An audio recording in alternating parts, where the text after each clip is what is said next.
Garlic, oil and chili spaghetti, powered up by Sichuan Peppers. Let's try some fusion here with some of the most beloved Italian classics. Mince some garlic and chilies and set aside.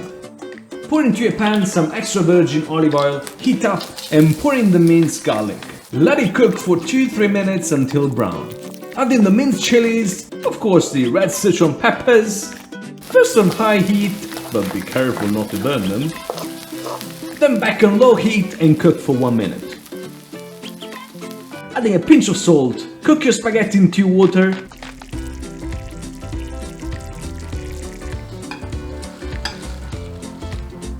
Then place them into the pan with the aromatic oil. And just remember Mama's secret. Add in some of the cooking water, the starchy pasta water, and mix well with some red Sichuan pepper oil. Place the spaghetti into an empty plate and job done. Sprinkle some additional red Sichuan pepper for a more numbing flavor. You like that, right?